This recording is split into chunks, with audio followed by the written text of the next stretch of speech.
आज का ये दिन यहोवा ने बनाया है, तो आओ मिलकर हम खुशियाँ मनाए।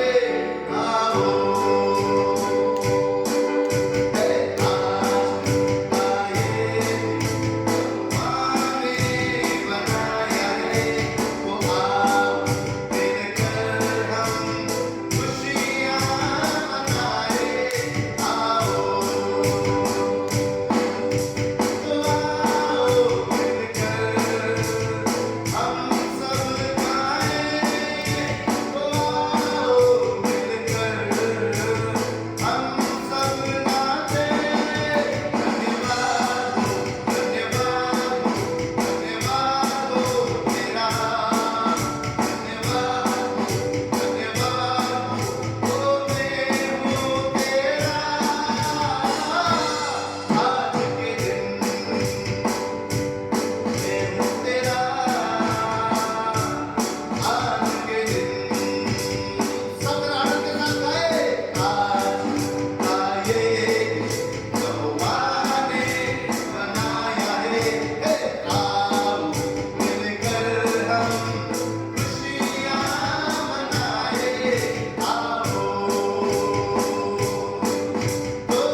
मुंडो वाले के आए थे मधुसी सोना मुंडो वाले के आए थे मधुसी सोना मुंडो वाले के आए थे मधुसी सोना मुंडो वाले के देखो वो देखो दुनिया का नूर आ गया देखो दुनिया का नूर आ गया हाथ पहना हाथ पहना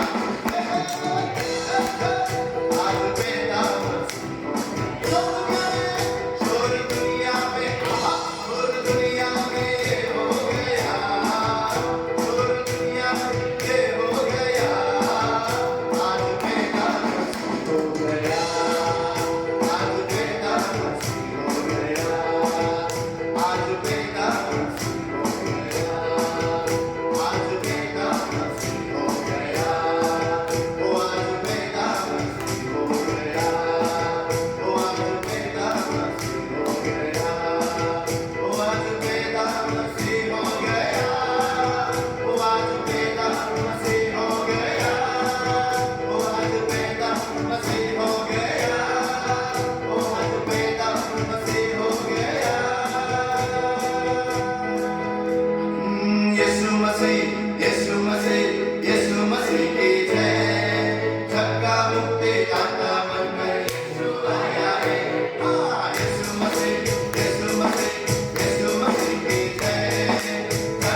धन्यवाद कहो,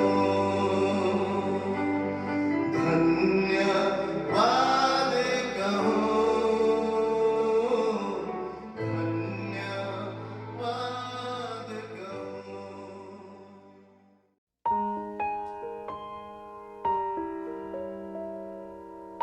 प्रभु यीशु मसीह स्वर्ग छोड़कर इस धरती पर आ गए। आपके और मेरे बीच में डेरा किया उन्होंने, मनुष्यों के बीच में वो आ गए। क्यों? क्योंकि उन्हें हमारी संगति भी भाती थी, हमारी संगति भाती थी। लेकिन फिर भी जब परमेश्वर मनुष्य रूप लेकर इस धरती पर आया, मनुष्य के साथ उसने संगति करी, मनुष्यों के बीच में उसने डेरा किया, लेकिन फिर भी बहुतों ने उसे नहीं पहचाना। वचन कहता है बहुतों ने उसे नहीं पहचाना, उसके अपनों ने उसको त्यागा। वो अपने कौन है जिन्होंने उसे नहीं पहचाना? वो कौन है जो उसकी संगति से दूर हो गए, या कौन है जो उसके पास होकर भी उससे बहुत दूर हैं आज? प्रभु यीशु मसीह को पसंद आता है मनुष्यों के साथ संगति करना। वो चाहते हैं हम उनके साथ संगति करें, उनसे बातचीत करें, अपनी विनतियां, अपनी दुआएं उनके पास लेकर जाएं। लेकिन आज भी मसीह में सालों रहने के बाद भी हमारा कई बार एक करीबी रिश्ता परमेश्वर के साथ नहीं बन पाता। क्यों हमारे रिश्ते में एक घनिष्ठता नहीं आ सकती? क्यों हमारे रिश्ते में एक क्लोजनेस, जो कहते हैं ना, एक क्लोज फ्रेंड या एक करीबी रिश्ता नहीं बन पाता? आज परमेश्वर इसी मुद्दे पर बात करने वाले हैं कि हमारे और परमेश्वर के करीबी रिश्ते में क्या रुकावट है, क्या ऐसी बात है जो हमें उसके करीब जाने से रोकती है। क्योंकि वो तो संगति करना चाहता है और हम भी कई बार चाहते हैं संगति करें, लेकिन फिर क्या है जो रुकावट है जो हमें उस रिश्ते को मजबूत नहीं करने देती, हमें उसके साथ एक घनिष्ठता में नहीं आने देती। ऐसा नहीं कि जो सालों से प्रभु में है तो वो प्रभु के करीब हैं। नहीं, कई बार हम सालों चर्च जाने के बाद भी परमेश्वर से बहुत दूर होते हैं। निरंतर वचन पढ़ने के बाद भी परमेश्वर से बहुत दूर होते हैं। सारा बाइबल का ज्ञान रखने के बावजूद परमेश्वर से बहुत दूर होते हैं। परमेश्वर का वचन क्या कहता है? नीति वचन अगर हम 2:5 पढ़ें तो वहां लिखा है, तू यहोवा के भय को समझेगा और परमेश्वर का ज्ञान तुझे प्राप्त होगा। प्रोवर्ब नीति वचन 2:5 कहता है, तू यहोवा के भय को समझेगा और परमेश्वर का ज्ञान तुझे प्राप्त होगा। कई बार हम सोचते हैं कि परमेश्वर का सारा ज्ञान हमें मिल गया, इसका मतलब हम परमेश्वर को जानते हैं। लेकिन यहाँ कौन से ज्ञान की बात की जा रही है? यहाँ लिखा है, तू यहोवा के भय को समझेगा तो और परमेश्वर का ज्ञान तब तुझे प्राप्त होगा। और नीति वचन 1:7 क्या कहता है? यहोवा का भय मानना बुद्धि का मूल है। यहोवा का भय मानना बुद्धि का मूल है। बुद्धि इंग्लिश में लिखा है, the fear of the Lord is the beginning of the knowledge. The fear of the Lord is the beginning of knowledge, यानी परमेश्वर का भय ज्ञान का मूल है। और वो ज्ञान कैसे प्राप्त होता है? जब तू यहोवा के भय को समझेगा तब परमेश्वर का ज्ञान तुझे प्राप्त होगा। और यहाँ कौन से ज्ञान की बात की जा रही है? सिर्फ बाइबल का ज्ञान नहीं, सिर्फ किताबी ज्ञान नहीं, मैं परमेश्वर के बारे में सब कुछ जानता हूँ, सिर्फ वो ज्ञान नहीं। और ये ज्ञान हमें सालों चर्च में आकर नहीं मिलता, निरंतर वचन पढ़कर नहीं मिलता। फरीसियों ने 5 किताबें लिखी, लेकिन उसके बावजूद उनको वो ज्ञान प्राप्त नहीं था। उन्होंने लिखा, उन्होंने पढ़ा कि यीशु मसीह का जन्म कब होगा, कहाँ होगा, कैसे होगा, लेकिन उसके बावजूद जब यीशु मसीह उनके बीच में थे, उन्होंने नहीं पहचाना कि यही उद्धार करता है। क्यों? क्योंकि उनका उस परमेश्वर के साथ रिश्ता नहीं था, घनिष्ठता नहीं थी उस रिश्ते में। उन्हें ज्ञान तो था, लेकिन उन्हें उनके रिश्ते में कोई करीबीपन नहीं था, कोई घनिष्ठता नहीं थी। क्या चीज है ज्ञान? अगर हम यशायाह की पुस्तक में निकालें उसका 6वां अध्याय, तो यहाँ बताया गया है कि ज्ञान क्या है। ज्ञान का मतलब है जिसके साथ तुम्हारा रिश्ता है, उसकी बातों का तुम्हारे ऊपर असर पड़ना, उसकी एक क्या उसका रूप है, क्या उसका स्वरूप है, कैसा वो है, उसका आपके ऊपर एक असर दिखाई देना। ये जो होता है, ये ज्ञान प्राप्त करना होता है, ये ज्ञान होता है। यहाँ यशायाह के बारे में लिखा है 6वें अध्याय में, जिस वर्ष उजिया राजा मरा, मैंने प्रभु को बहुत ही ऊंचे सिंहासन पर विराजमान देखा। उसके वस्त्र के घेर से मंदिर भर गया। उससे ऊंचे पर सराप दिखाई दिए। उनके 6 पंख थे। 2 पंखों में से वे अपने मुंह को ढांपे थे, 2 से अपने पांव को और 2 से उड़ रहे थे। वे एक दूसरे से पुकार पुकार कर कह रहे थे, सेनाओं का यहोवा पवित्र पवित्र पवित्र है, सारी पृथ्वी उसके तेज से भरपूर है। और पुकारने वाले के शब्द से देवड़ियों की नींवें डोल गई और भवन धुएं से भर गया। ये उसका स्वरूप है। ये यशाया कह रहा है, मैं जब उस परमेश्वर के भवन में मैंने जब उसकी इस रूप को देखा, मैंने देखा वो कितना सामर्थी है, मैंने देखा वो कितना पवित्र है, मैंने देखा कि किस तरह जो पूरा वह भवन है धुएं से भर गया है। ये उसके रूप है, ये उसकी सामर्थ है, ऐसा उसका आकार है। तो वो क्या कहता है आगे, तब मैंने कहा, हाय हाय मैं नष्ट हुआ, क्योंकि मैं अशुद्ध ओठ वाला मनुष्य हूँ और अशुद्ध ओठ वाले मनुष्यों के बीच में रहता हूँ, क्योंकि मैंने सेनाओं के यहोवा महाराजाधिराज को अपनी आंखों से देखा है। ये उसका ज्ञान है। जब हमें उसका ज्ञान प्राप्त हो जाता है, परमेश्वर का वचन कहता है उसका भय हमारे अंदर आ जाता है। ये ज्ञान है कि हम जब जान जाते हैं क्या उसका रूप है, क्या उसका स्वरूप है, कैसी उसकी सामर्थ है, कैसा उसका आकार है, तब हम अपने आप में उस भय में आ जाते हैं कि ये ऐसा सामर्थी परमेश्वर है और मैं इसके आगे खड़ा होता हूँ, मैं इस परमेश्वर की सेवा करता हूँ। यही यहाँ नीति वचन कह रहा है कि जब हमारे अंदर उस परमेश्वर का भय को हम समझेंगे ना, तब हमें उसका ज्ञान प्राप्त होता है। ये वाला भय हमारे अंदर आ जाता है। ये भय कब आएगा? जब हम उसको जान पाएंगे, किताबी ज्ञान से नहीं। जब हम उसके इस स्वरूप को, इस ज्ञान को समझ जाएंगे, तब हम उसके सामने खड़े होने से भी यशाया के समान थर थर कांपेंगे। यशाया का अगर 5वां अध्याय हम पढ़े, घर जाके आप पढ़ सकते हैं, तो वो पूरे अध्याय में कह रहा है कि अगर हम यशाया के बारे में देखें तो वो एक धार्मिकता का प्रचारक था। वो धार्मिकता का प्रचार करता था। वो कहता था पाप मत करो, अशुद्ध मत रहो, अधर्म के काम मत करो, इनसे मन फिराओ। 5वें अध्याय में वो कहता है ये अशुद्ध है, ये अधर्मी है, ये पापी हैं, ये पाप करते हैं, प्रभु तुझे धोखा देते हैं। लेकिन जब वो उस परमेश्वर के ज्ञान को समझ पाया, तब वो क्या कहता है, मैं अशुद्ध मनुष्य हूं। वो डर गया। डर वो नहीं कि वो ऐसे डर गया, लेकिन उस भय में आ गया उस ज्ञान की वजह से। वो जान गया ये ऐसा परमेश्वर है, इसका भय जो है मेरे अंदर बने रहना चाहिए, इसका भय मेरे अंदर बना रहना चाहिए। जब हमें ये ज्ञान प्राप्त हो जाएगा, तब हमारे अंदर उस परमेश्वर का भय बना रहेगा। उस परमेश्वर के भय में हम चलेंगे, और यही सबसे बड़ी बात है जो हमें परमेश्वर के करीब आने से रोकती है। जब हम परमेश्वर का भय निकाल देते हैं अपने अंदर से, या उस भय को छोड़ देते हैं, तब हम क्या करते हैं, हम उससे दूर हो जाते हैं। मूसा की पुस्तक में, अगर हम निर्गमन की पुस्तक में पढ़ें, तो वहां मूसा क्या बोलता है इजराइलियों से आकर, जब मूसा सारे इजराइलियों को बाहर निकाल कर लाता है मिस्र से, तो वहां लिखा हुआ है 20वें अध्याय में, मूसा निर्गमन 20 का 20 में, मूसा ने लोगों से कहा, डरो मत, क्योंकि परमेश्वर इसलिए आया है कि तुम्हारी परीक्षा करे और उसका भय तुम्हारे मन में बना रहे कि तुम पाप ना करो। यहाँ परमेश्वर ने कहा था मूसा से कि मैं नीचे आऊंगा, तुम लोगों के बीच में आऊंगा। और जब मूसा ने उन लोगों से कहा कि परमेश्वर तुमसे बात करने आएगा, तो लोग क्या कहते हैं, अगर हम यही आगे ऊपर के वचन में पढ़ें 20 के 19 में, तो वो कहते हैं हम नहीं बात कर सकते, हमसे तो तू ही बात कर, हमसे तू ही बात कर और तू परमेश्वर से बात कर।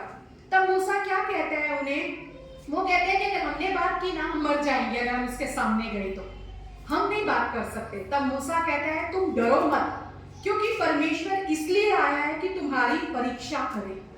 किस बात की परीक्षा करे? उसका भय तुम्हारे मन में बना रहे। कि तुम पाप ना करो। ये परीक्षा करने के लिए परमेश्वर नीचे आ रहा है कि तुम्हारे अंदर उसका भय बना रहे ताकि तुम पाप ना करो। पर क्या होता है जब परमेश्वर नीचे आता है, वहां लिखा है इजरायली दूर चले गए, इजरायली दूर हो गए। अगर हम पवित्र शास्त्र में हम सब जानते हैं जब इजरायली मिस्र से निकल कर आए तो मिस्र में उनकी हालत कैसी थी? वो एक गुलामों का जीवन जी रहे थे, उनके साथ सताव होता था, उनके साथ उनसे ज्यादा काम करवाया जाता था, वो रोते थे, परेशान थे। लेकिन मिस्र से निकलने के बाद वो हमेशा क्या कहते थे? इससे तो हम वहां अच्छे थे, इससे तो हम वहां अच्छे थे, हमें वहां ये मिलता था, वहां हमारे लिए कब्रें कम थी जो हमें यहाँ ले आए। हमेशा इजरायलियों के मन में वो मिस्र बसा रहा, वो निकला नहीं। और वो मिस्र बसा हुआ था, वो पाप बसा हुआ था, इसीलिए वो उस परमेश्वर के करीब नहीं आ रहे। जब परमेश्वर परीक्षा करने के लिए आया है कि तुम्हारे अंदर परमेश्वर का भय बना रहे, पाप ना बने, तो वो दूर चले गए परमेश्वर से। मूसा भी वहीं से निकल कर आया था, जबकि मूसा का पालन पोषण तो फिरौन के महल में हुआ था।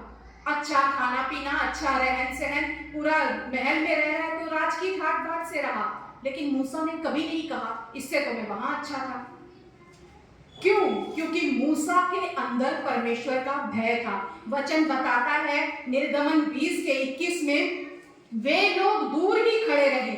जब परमेश्वर उनके बीच में उतरा तो वे लोग दूर ही खड़े रहे, परंतु मूसा उस अंधकार के समीप गया जहां परमेश्वर था। परमेश्वर का भय आपको परमेश्वर की उपस्थिति में खड़ा करता है। और यहां जब हम पढ़ रहे हैं कि मूसा लोगों से कह रहे हैं डरो मत। एक होता है डरना, जो देखकर डरना, किसी को देख के डर जाना। लेकिन अगर आप किसी से डरते हैं तो आप उसके साथ एक करीबी रिश्ता नहीं बना सकते, क्योंकि आपके अंदर हमेशा उसका डर रहेगा। लेकिन यहाँ जो है डर अलग है, भय परमेश्वर का अलग है। आदर युक्त भय, जब उसका ज्ञान आ जाता है, वो सामर्थी है, वो सर्वव्यापी है, वो सर्वशक्तिमान है, तब हम एक आदर युक्त भय उसके सामने इसके लिए रखते हैं। और वो आदर युक्त भय परमेश्वर का हमें उसकी उपस्थिति में खड़ा करता है। क्या चीज है जो हमें परमेश्वर के साथ करीबी रिश्ते में आने से रोकती है? वो है परमेश्वर के उस पवित्र भय को हमारे अंदर से जब हम छोड़ देते हैं या उस भय को नहीं रखते, तब हम उससे दूर हो जाते हैं, तब हम उससे डरते हैं। क्यों इजरायली वहां से दूर जा रहे हैं? क्योंकि उनके मन में मिस्र बसा हुआ है, उनके मन में मिस्र बसा है, इसलिए वो परमेश्वर से दूर हैं। और जाहिर सी बात है, अगर आप इस तरफ आगे जाएंगे तो आप खुद ब खुद दूसरे से दूर होते जाएंगे। जब आप परमेश्वर के करीब जाएंगे, पाप से दूर होते जाएंगे। लेकिन जब आप पाप के नजदीक हैं तो आप परमेश्वर से दूर हैं। यहाँ दोनों बातें लिखी हैं। परमेश्वर क्या परीक्षा करने आ रहा है कि तुम्हारे मन में उसका भय बना रहे, तुम पाप ना करो। अगर भय है तो पाप दूर रहेगा, लेकिन अगर पाप है तो आप परमेश्वर से दूर रहेंगे। आप कभी भी उस उपस्थिति में खड़े नहीं हो सकते, कभी भी आप उस रिश्ते में आगे बढ़ नहीं सकते। क्यों? क्योंकि आपके मन में भय है किस चीज का? कि आपने कुछ गलत किया है। वो डर है आपके अंदर कि आपने कुछ गलत किया है। आज कौन सी जिंदगी हम जी रहे हैं? क्या है हमारे मन में जो हमें परमेश्वर से दूर कर रहा है, जो हमें परमेश्वर की उपस्थिति में आने नहीं दे रहा? अगर हम पवित्र शास्त्र में ही पढ़ते हैं तो आदम ने क्या किया? क्या किया आदम ने? जब आदम के अंदर पाप आ गया, जब उसने वो फल खा लिया, किसी ने उसे नहीं बताया तूने पाप किया, लेकिन उस पाप ने उसे क्या किया? छुपा दिया परमेश्वर से। पाप हमें परमेश्वर से छुपने पे मजबूर करता है। पाप हमें परमेश्वर से चीजें छुपाने में मजबूर करता है। हम उससे छुपाने लगते हैं बातों को। हम अंधकार में काम करते हैं और सोचते हैं कि परमेश्वर को नजर ही नहीं आ रहा है। हम उस परमेश्वर से चीजें छुपाने लगते हैं। आदम के लिए क्या लिखा गया है? जब परमेश्वर उससे संगति करने के लिए उतरा, परमेश्वर ने पुकारा तू कहाँ है? तो आदम क्या कहता है कि मैं नंगा हूं, मैं डर गया हूं तुझसे, इसलिए मैं छिप गया हूं। वो डर जो है वो हमें छिपाता है। हमारे अंदर जब कुछ ऐसा है जिसे हम छुपा रहे हैं, हम परमेश्वर की उपस्थिति से भागते हैं, हम उसका सामना नहीं कर सकते, हम डरते हैं तब उस समय। और जब हम डरते हैं, जब हम छुपते हैं, हम क्या करते हैं? हमारे साथ क्या होता है, हम उस स्तर से गिर जाते हैं। आदम अपने उस लेवल से नीचे गिर गया। आदम ने परमेश्वर की उस महानता को खो दिया, परमेश्वर की उस उपस्थिति से वो दूर हो गया, वो परमेश्वर के साथ जो करीबी रिश्ता था उससे वो पीछे हट गया। ये परमेश्वर का भय हमारे अंदर होना जरूरी है, डर नहीं। डर अगर हमारे अंदर है तो हम चीजें छुपा रहे हैं अपने परमेश्वर से। पाप हमारे अंदर राज कर रहा है, इसलिए हम उससे दूर हैं। और पवित्र शास्त्र में बहुत सी बातें ऐसी लिखी गई हैं जहां लिखा है कि परमेश्वर परीक्षा करने के लिए उतरा। उसने केन की परीक्षा की, उसने हनन्याह और सफीरा की परीक्षा की, लेकिन उन्होंने क्या किया, उन्होंने सोचा परमेश्वर को कुछ थोड़ी दिखता है। परमेश्वर केन से पूछता है तेरा भाई कहाँ है, वो कहता है क्या मैं उसका रखवाला हूं? क्या वो ये सोच रहा था मैंने परमेश्वर से छुपा लिया जो मैंने किया है, परमेश्वर को दिखाई नहीं देता? अगर हम यहेजकेल की पुस्तक निकालें उसका 9वां अध्याय, तो वहां पर हम वचन एक पढ़ते हैं, 9वें अध्याय का 9वां वचन, यहेजकेल की पुस्तक 9वां अध्याय 9वां वचन। वहां वचन कहते हैं तब उसने मुझसे कहा इजराइल और यहूदा के घरानों का अधर्म अत्यंत ही अधिक है, यहाँ तक कि देश हत्या से और नगर अन्याय से भर गया है, क्योंकि वे कहते हैं यहोवा ने पृथ्वी को त्याग दिया और यहोवा कुछ नहीं देखता। वो कह रहे हैं क्यों अधर्म बढ़ गया, क्यों हत्या बढ़ गई, क्यों नगर पूरा अन्याय से भर गया? और वो ये कह रहे हैं यहोवा ने पृथ्वी को त्याग दिया, क्योंकि वो ये सोच रहे हैं कि यहोवा कुछ नहीं देखता। अपनी मर्जी कर रहे हैं, अपने काम कर रहे हैं, अन्याय कर रहे हैं, अधर्म के काम कर रहे हैं, पर वो क्या सोच रहे हैं कि परमेश्वर तो देखता ही नहीं है।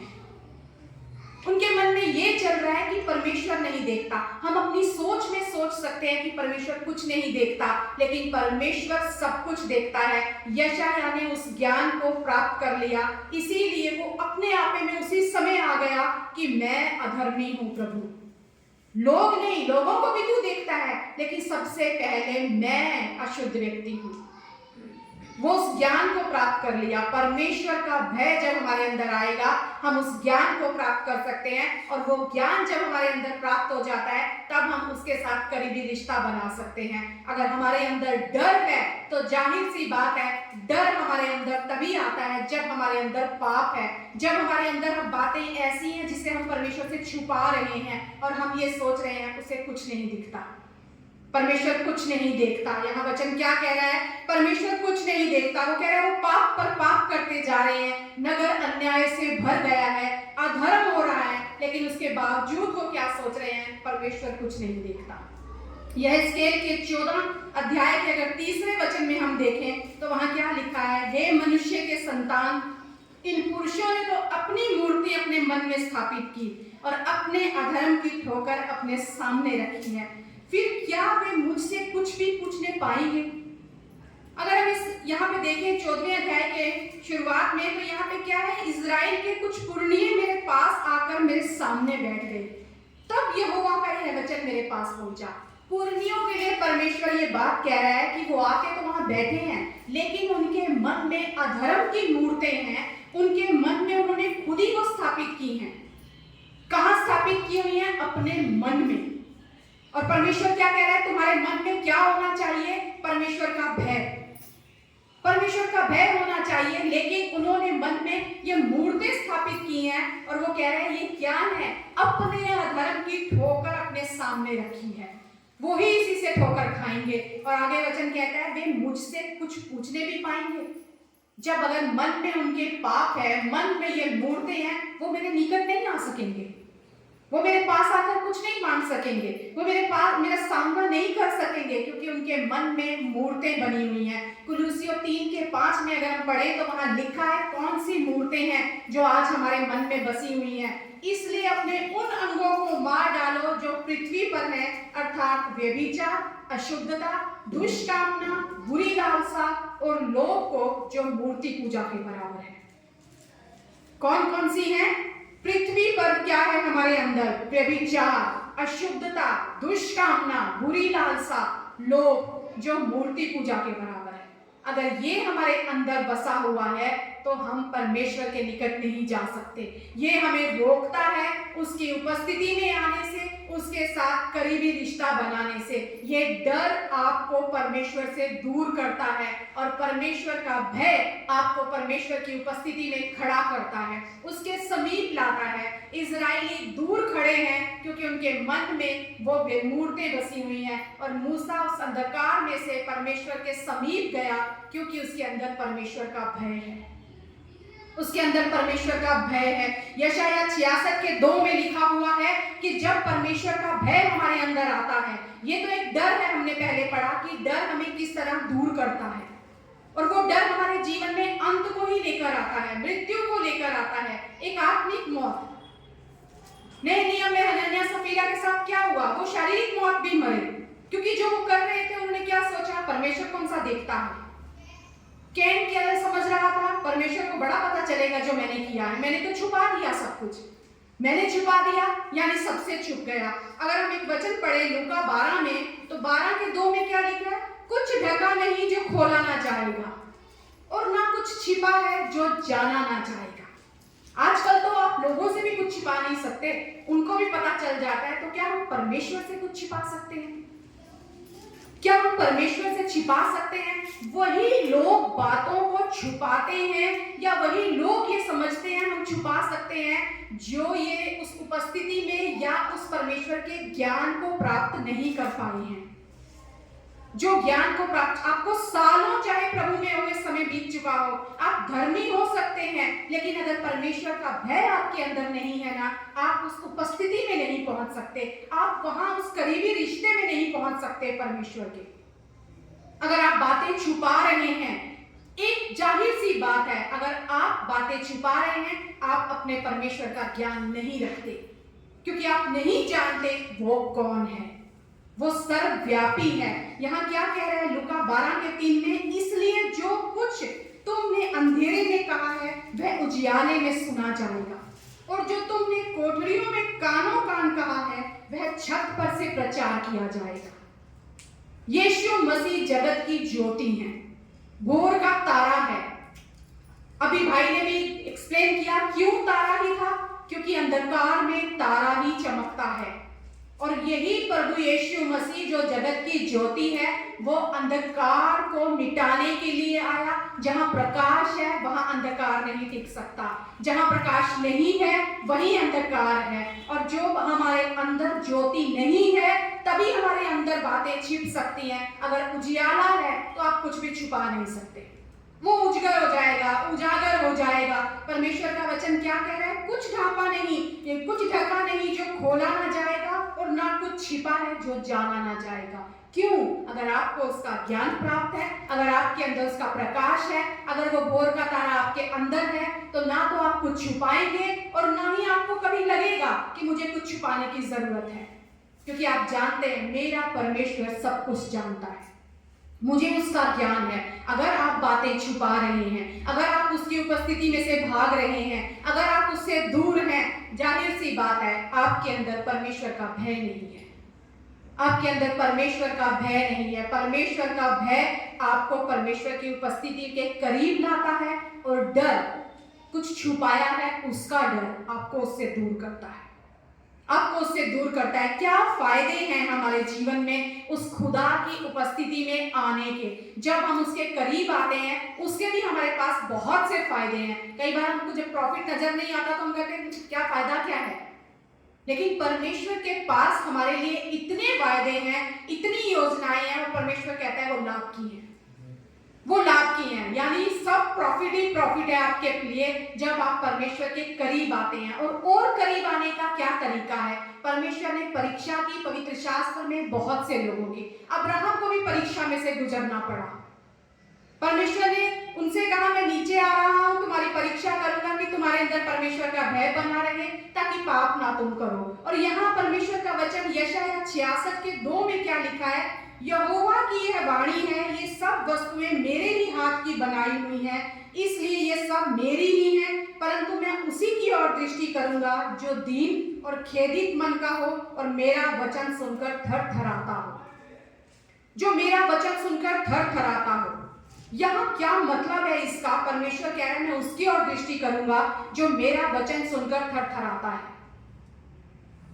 थरथराने का मतलब है जब आपने वचन सुना उसे अनसुना नहीं किया, जब सुना उसी समय उसके अनुसार कार्य किया। नंबर 2, जब आपने परमेश्वर का वचन सुना, अगर आपके अंदर परमेश्वर का भय है, चाहे आपको उसमें कोई लॉजिक नजर ना आए, आपने उसे फिर भी उसके अनुसार किया। तीसरी बात, जब आपने परमेश्वर का वचन सुना, चाहे वो आपको तकलीफ दे रहा है, तब भी अगर आपके अंदर परमेश्वर का भय है, आप उसी के अनुसार करोगे। चौथी बात, जब आपके अंदर परमेश्वर का भय है, चाहे उसमें आपको कोई फायदा नजर ना आए, कोई प्रॉफिट नजर ना आए, पर फिर भी आप उसके अनुसार करोगे। यह है परमेश्वर के वचन को सुनकर थरथराना।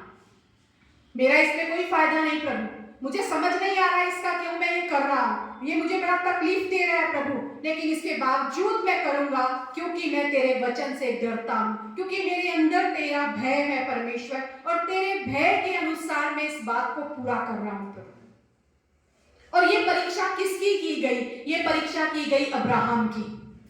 ये परीक्षा अब्राहम की गई। कोई सेंस थी उस बात की जिसके लिए परमेश्वर ने उसे इतना लंबा इंतजार करवाया, वो बेटा दिया, फिर परमेश्वर एक दिन बोलता है कि चल इसको बलिदान कर दे मेरे लिए। कोई लॉजिक नहीं था इसमें। अगर अब्राहम सोचता तो ये कह सकता था, क्यों करूं प्रभु, तूने तो कहा इससे तो मेरा वंश होगा, मैं अगर इसको दे दूंगा तो आगे कैसे पीढ़ियां निकलेंगी, आगे कैसे, तूने कहा मैं तो तुझे जाति का मूल बनाऊंगा, कैसे होगा? नहीं, मैं इसको बलिदान नहीं करता, मेरा तो इसमें कोई फायदा नहीं, ये तो मुझे तकलीफ दे रहा है। लेकिन अब्राहम परमेश्वर के उस वचन का भय रखता था, परमेश्वर का वो भय अपने अंदर रखता था। उस परीक्षा में जब परमेश्वर उतरा उसे ये परीक्षा करने के लिए कि तेरे अंदर परमेश्वर का भय बना रहे, पाप ना रहे, वो उस परीक्षा में सफल हुआ, वो उस परीक्षा में पास हुआ, उसके अंदर परमेश्वर का भय पाया गया। और परमेश्वर चाहता है यही बात तुम्हारे अंदर पाई जाए। जब हम उस अभय के साथ चलते हैं, जब हम उस भय में बने रहते हैं, तब हमारे अंदर वो परमेश्वर की परीक्षा जब होती है हम उसमें सफल होते हैं। और याकूब 2:23 में लिखा है, अब्राहम ने परमेश्वर का विश्वास किया और यह उसके लिए धर्म गिना गया और वह परमेश्वर का मित्र कहलाया। क्या बन गया वो? परमेश्वर का मित्र। उसने उस परीक्षा को पास किया, उसका स्तर बढ़ गया। आदम ने परीक्षा को फेल हुआ, आदम उस परीक्षा में उसका स्तर गिर गया। जब हम परीक्षा पास करते हैं, सब जब बच्चे पास होते हैं क्लास में तो अगली क्लास में ही जाते हैं, नीचे तो नहीं, दूसरी क्लास में नहीं जाते। लेकिन जो फेल होते हैं उनका क्या होता है? स्तर बढ़ता नहीं है। ये परीक्षा है हर विश्वासी की। परमेश्वर हमें जांचता है कई बार, तुम्हारे अंदर क्या मेरा भय बना हुआ है? क्या तुम्हारे अंदर मेरा भय है?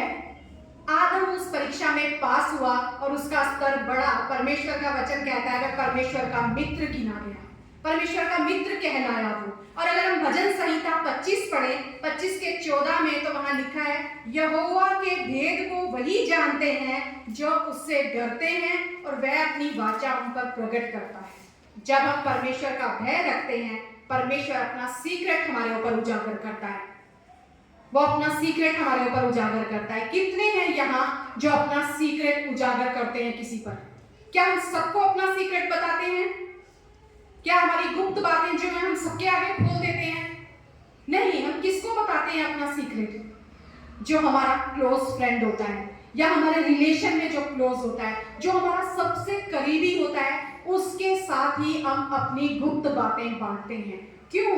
ताकि हमें इससे कुछ हेल्प मिल सके, इसीलिए हम ऐसा करते हैं। या फिर हम ये क्या समझते हैं कि ये मेरा इतना क्लोज है, इससे मैं कैसे कुछ छिपा सकता हूँ, इससे मैं कैसे कुछ छिपा सकता हूँ, ये तो मेरे इतने क्लोज है। और यही वचन अगर हम देखें तो ये वचन जाहिर होता है, सच साबित होता है अब्राहम के जीवन में।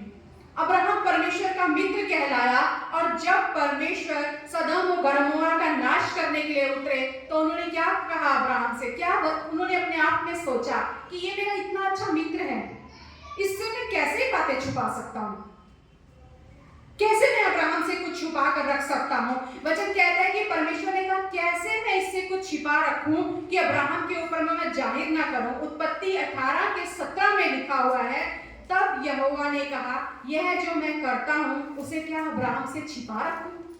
नहीं, ये तो मेरा मित्र है, ये तो मेरे इतने करीब है, ये तो मेरा क्लोज फ्रेंड है। जो मैं करने जा रहा हूं ये इसको पता होना चाहिए। क्यों परमेश्वर ने उसके ऊपर ये अपना भेद प्रकट किया? क्योंकि उसने परीक्षा पास की, क्योंकि वो उस स्तर पर आ गया था, परमेश्वर के साथ एक करीबी रिश्ते में आ चुका था अब्राहम। अब्राहम ने इसहाक के साथ जो भी बातें की वो परमेश्वर का भय रखते हुए किया। उसने कहा, मेरे परमेश्वर ने कहा है, मैं तो इस परमेश्वर का भय अपने अंदर रखता हूं और मैं इसके अनुसार ही करूंगा। मैं जानता हूं मुझे तकलीफ होगी, मैं जानता हूं मेरा कोई प्रॉफिट नहीं है इसमें, मैं जानता हूं कोई सेंस भी नहीं नजर आ रही, लेकिन फिर भी मैं परीक्षा पास करूंगा, फिर भी मैं परीक्षा पास करूंगा। वो पास हो गया, मित्र कहलाया और करीब आ गया परमेश्वर के। और जब वो और करीब आ गया तो परमेश्वर ने अपना सीक्रेट भी उसके ऊपर उजागर कर दिया। डर हमें परमेश्वर से दूर लेकर जाता है, दूर करता है। नीति वचन 14:27 कहता है, यहोवा का भय मानना जीवन का सोता है। क्या है यहोवा का भय मानना? जीवन का सोता। सोता मतलब जिसमें से सारी चीजें आपके लिए निकलेंगी। अगर आप परमेश्वर का भय रखते हैं ना, सिर्फ एक चीज नहीं प्राप्त करेंगे, शांति, आनंद, संतुष्टि, हर एक चीज, चंगाई, भलाई, परमेश्वर हर एक चीज आपके जीवन में सोते के समान बहाएगा। और वचन क्या कह रहे हैं आगे? और उसके द्वारा लोग मृत्यु के फंदों से बच जाते हैं। मृत्यु तो एक ही बार होती है, मृत्यु का तो एक ही फंदा होना चाहिए, लेकिन यहाँ क्या कह रहा है वचन? फंदों से बच जाते हैं। बार बार पाप में गिरने से जो आत्मिक मौत होती है, बार बार आप उससे बचोगे अगर आपके अंदर परमेश्वर का भय है। अगर आपके अंदर परमेश्वर का भय है, यदि आप में परमेश्वर का भय नहीं है तो आप किसी बात में और किसी से नहीं डरेंगे। किसी बात का फिर आपके अंदर डर नहीं रहेगा और किसी का डर नहीं रहेगा आपके अंदर। सिंपल साधारण परमेश्वर कहता है, मेरे करीब आओ, लेकिन मेरे करीब आने के लिए अपने अंदर से उस डर को हटा दो, क्योंकि जो तुम्हारे अंदर डर पाप की वजह से आया है, वो डर तुम्हें मुझसे दूर करेगा। परमेश्वर के साथ रिश्ता जोड़ने के लिए उसको जानना, उसको समझना, उसका ज्ञान जरूरी है। उसका वो डर नहीं कि परमेश्वर भयानक परमेश्वर है, ऐसा नहीं, लेकिन परमेश्वर का वो भय कि खुदा तू कौन है, तू कौन है, कैसा सामर्थी है, कैसा तेरा स्वरूप है, कैसा तेरा आकार है, कैसी तेरी सामर्थ है, तू अद्भुत है, अद्भुत है तू परमेश्वर। परमेश्वर का वचन क्या कहता है? यशायाह 9:6 में अगर हम पढ़ते हैं तो वहां क्या लिखा हुआ है? वहां वचन कहता है कि क्योंकि हमारे लिए एक बालक उत्पन्न हुआ, हमें पुत्र दिया गया और प्रभुता उसके कांधे पर होगी, प्रभुता उसके कांधे पर होगी, वचन कह रहा है। और उसका नाम अद्भुत युक्ति करने वाला, पराक्रमी परमेश्वर, अनंत काल का पिता, शांति का राजकुमार रखा जाएगा। उसकी प्रभुता सर्वदा बढ़ती रहेगी, उसकी शांति का अंत ना होगा। इसलिए वह उसको दाऊद की राजगद्दी पर इस समय से लेकर सर्वदा के लिए न्याय और धर्म के द्वारा स्थिर किए हुए और संभाले रहेगा। सेनाओं के यहोवा की धुन के द्वारा यह हो जाएगा। जन्म से पहले ये भविष्यवाणी की गई है कि सब कुछ वो ही है। फरीसी ये ज्ञान जानते थे, लेकिन उनका रिश्ता नहीं था उस परमेश्वर के साथ। हम सिर्फ ज्ञानी बनकर ना रह जाएं कि सारी बाइबल हम जानते हैं, यीशु कौन है हम जानते हैं, हम बड़ी बड़ी बातें करना जानते हैं, हम आत्मा की बातें करना जानते हैं, हम अन्य भाषा बोलना जानते हैं, हम भविष्यवाणी करना जानते हैं, लेकिन हम यीशु को नहीं जानते। लेकिन हम यीशु को नहीं जानते। प्रभु यीशु मसीह का वचन जब यहाँ कहता है ना कि यहोवा के भेद को वही जानते हैं जो उससे डरते हैं। भेद का अर्थ क्या है? भविष्य में होने वाली बातों को वो आपके ऊपर जाहिर करता है। भविष्यवाणी आप कर सकते हैं, पर भविष्यवाणी क्या होती है? क्या आप सिर्फ दूसरों के लिए भविष्यवाणी करते रहेंगे? सबसे पहले परमेश्वर आपको बताता है आपके भविष्य में क्या होने वाला है। अगर आप अपने लिए नहीं जान पा रहे तो इसका मतलब परमेश्वर आपके बारे में आपके ऊपर भेद नहीं खोल रहा है। आपको अपने बारे में ज्ञान रखने के लिए, अपने बारे में भविष्यवाणी करने के लिए, अपना भविष्य जानने के लिए उसका भय रखना जरूरी है। उसका भय रखना जरूरी है। जब हम कहते हैं ना मैंने स्वप्न में ऐसा देखा, मैंने दर्शन में ऐसा देखा, तब वो परमेश्वर अपने भेद प्रकट करता है आपके ऊपर। और जब वो प्रकट करता है तो वो बातें यूं ही नहीं होती, वो पूरी करता है, वो पूरी करता है। ये चिन्ह है उस भेद का जो परमेश्वर का भय रखते हैं। जब उनके ऊपर जाहिर होते हैं वो भेद तो वो पूरे होते हैं। आज परमेश्वर हमसे यही चाहता है, मैं अपना स्वर्ग छोड़कर तुम्हारे बीच में आ गया, मनुष्य रूप धरकर मैंने देहधारी होकर तुम्हारे बीच में डेरा किया है, तुम कहां हो? परमेश्वर ने क्वेश्चन किया यहोवा ने आदम से, आदम तू कहां है? आदम कहता है मैं डर गया इसलिए मैं छिप गया। आज परमेश्वर आपसे और मुझसे पूछता है, मैं तो तुम्हारे बीच में हूं, तुम कहां हो? क्या तुम उस डर की वजह से, उस पाप की वजह से आज भी छुप रहे हो? सामने तो दिखते हो लेकिन वो करीबी रिश्ता नहीं है मेरे साथ। आज परमेश्वर आपसे और मेरे से एक करीबी रिश्ता चाहता है। इस क्रिसमस के सीजन में, इस क्रिसमस के दिन में हम उस परमेश्वर के साथ करीबी रिश्ता बनाएं।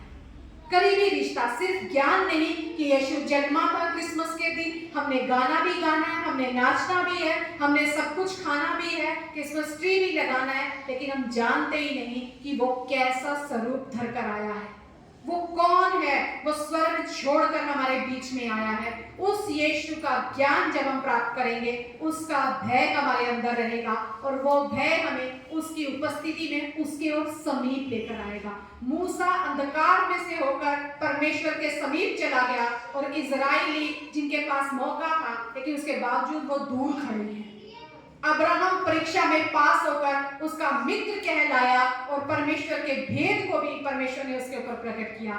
आप इस परीक्षा में सफल होना चाहते हैं तो आपको उसके साथ नजदीकी रिश्ता बनाना होगा, उस परीक्षा में सफल होना होगा कि मेरे अंदर परमेश्वर का भय पाया जाए ताकि मैं उसका मित्र कहलाऊं। हर कोई मित्र नहीं है, हम ये नहीं कह सकते सब मित्र हैं उसके, नहीं, एक लेवल है, उस परीक्षा को पास करके ही आप दूसरे लेवल पर जा सकते हैं।